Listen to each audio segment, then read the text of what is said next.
It may take months for investigators to fully understand Bernard Madoff's $50 billion Ponzi scheme, but friends and investors from Hollywood to Palm Beach, Florida, may never be able to reconcile the man they knew with the scam he's alleged to have run.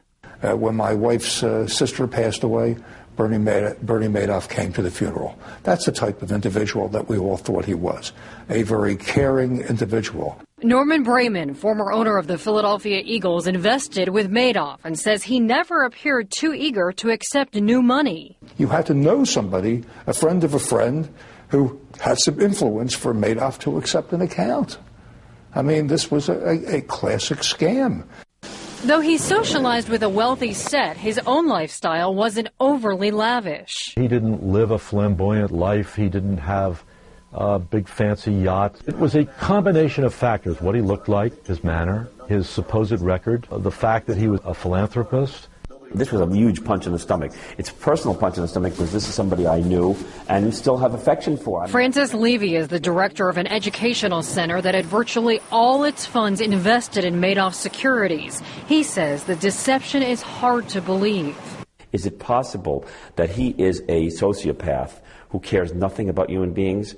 And I can't believe that. All right. Well, we are joined by Michael Santoli from Barron's Magazine. Michael, good morning. Good morning. So how did he get away with it for so long? Well, it seems one reason he got away with it is that investors didn't have any losses to complain about. His returns seemed good. There was no dissatisfied investors. As folks there said, he actually cultivated this sense of privacy and exclusivity. He made it hard for you to get in, and therefore it wasn't a typical money manager who said, give me all your cash, I want to run it. And so I do think that the SEC oversight, certainly there were lapses there. This is a firm that was examined numerous times without anybody finding anything, but it seemed as if there was no smoking gun. There was not a lot of complaints about him.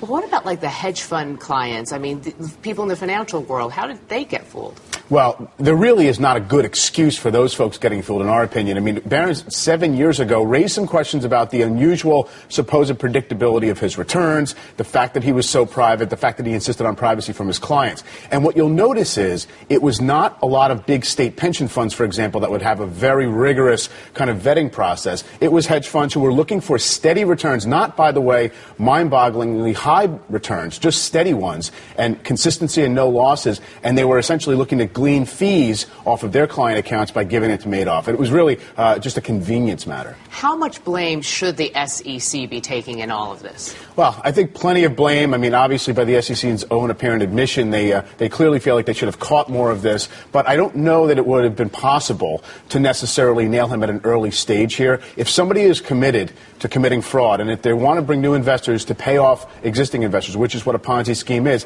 that game can go for a long time before people notice it. So are you telling me there is no way we can put regulations in place where future investors won't get fooled? I don't think that we need new regulations. We need the examiners to actually be more rigorous about going in there and making sure these accounts contain the securities that the manager says they contain. That seems to be a very simple thing that wasn't followed here. And in the final seconds, the biggest takeaway message or lesson learned in all this is if it seems too good to be true, it probably is. And his returns did seem too good to be true for too long. Michael Santoli from Barron's. Thanks, Michael. Thank you.